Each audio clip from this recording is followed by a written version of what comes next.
কালের সাক্ষী হয়ে দাঁড়িয়ে রয়েছে সুউচ্চ অট্টালিকা।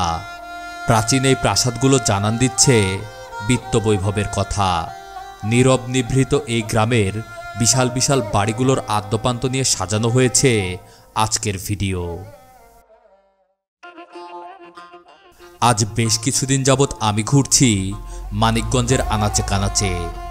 গত কয়েকটি পর্বে দেখিয়েছি ধনিয়া ও লবণের টাকার প্রাসাদ।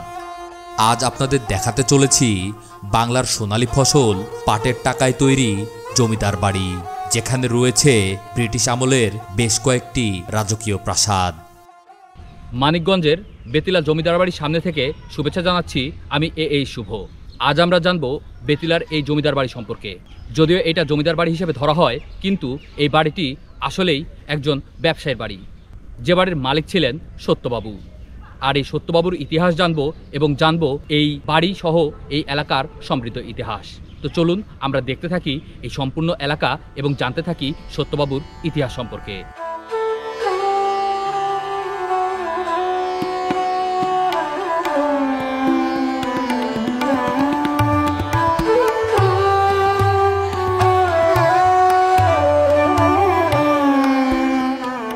দ্বিতল দুটি ভবন পাশাপাশি দাঁড়িয়ে আছে। দুটি প্রাসাদের নির্মাণশৈলী প্রায় কাছাকাছি।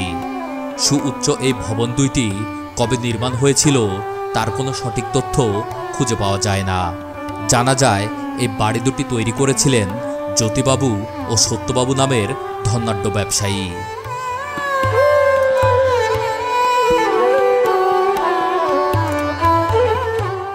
মানিকগঞ্জের ওপর দিয়ে প্রবাহিত হচ্ছে বেশ কয়েকটি নদী, যার ফলে এই অঞ্চল প্রাচীন আমল থেকেই ব্যবসায়িক নগরীতে রূপান্তরিত হয়। ধলেশ্বরী ও কালীগঙ্গা নদী দিয়ে বিভিন্ন দেশ থেকে বণিকেরা আসতো এই বাংলায়, আর এই দুইটি নদীর সংযোগ করেছিল বেতিলা খাল। বর্তমানে এই খালটি মৃত হলেও একসময় এই খাল দিয়েই চলত বড় বড় নৌকা।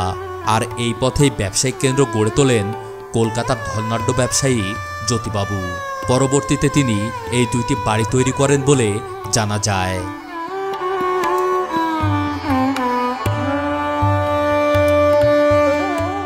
সে সময় এই রকম দৃষ্টিনন্দন বাড়ি ও শান-শৌকত দেখে স্থানীয় মানুষ তাদের জমিদার মনে করত, আর সেখান থেকেই এই বাড়িটি জমিদার বাড়ি নামে পরিচিত। তবে অনেকের মতে এই জমিদার বাড়ির পূর্বপুরুষ ছিলেন জ্যোতিবাবু এবং পরবর্তী বংশধর হলেন সত্যবাবু। বেতিলা খালের দুই পাশ জুড়েই ছিল সত্যবাবুদের বাড়ি।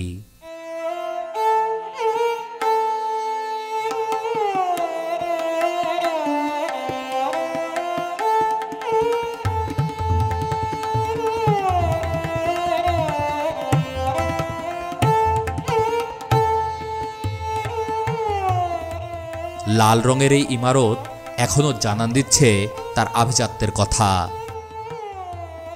এই বাড়িটি বেশ কয়েকবার হাত বদল হয়েছে। জানা যায় কণ্ঠশিল্পী ও এই এলাকার সাবেক এমপি মমতাজ এই বাড়ি কিনেছিলেন। পরবর্তীতে তিনি বিক্রি করেছেন নাকি এখনও তার রয়েছে তা জানা সম্ভব হয়নি।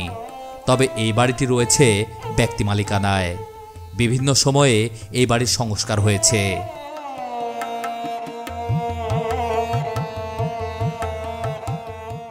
নীরব নিভৃত এলাকায় অবস্থিত এই বাড়িটিতে নাটক ও সিনেমার শুটিং করার জন্য ভাড়া দেওয়া হয় বলে জানা গেছে। সত্যবাবুর বংশধররা একসময় এই বাড়িঘরগুলো বিক্রি করে দেন। লোকমুখে প্রচলিত তারা নাকি এই অঢেল সম্পত্তি শেষ করেছেন ঘোড়ার লাগামে। সত্যবাবুর পরবর্তী প্রজন্ম ঘোড়ার রেসে টাকা লাগাতেন এবং এভাবেই নাকি বিপুল সম্পত্তি হারিয়েছেন তারা।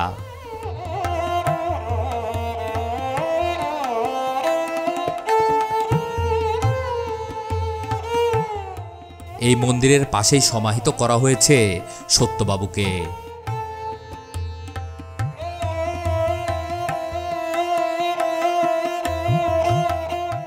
এই লাল দালানের কিছুটা দূরেই রয়েছে এক জমিদার কলোনি।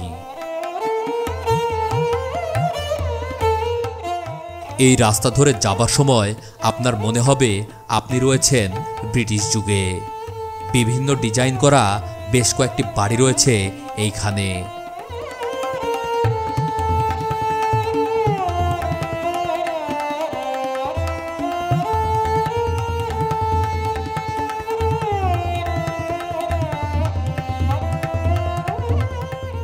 এই বাড়িগুলোতে এখনো মানুষ বসবাস করছে। বাড়িগুলো হয়তো সত্যবাবুর বংশধররাই তৈরি করেছিলেন, আবার এমনও হতে পারে সেই সময় আরব বণিকরা এসেছিলেন এই স্থানে।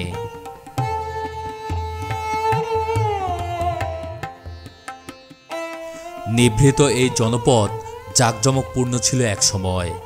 কালের পরিক্রমায় জৌলুসের সাথে সাথে এই নগরী হারিয়েছে তার ইতিহাস। এই জনপদের কথা বাংলার ইতিহাস থেকে হারিয়ে গেছে অনেক আগেই। এখনও যতটুকু আছে সেটাও রয়েছে মানুষের মুখে মুখে।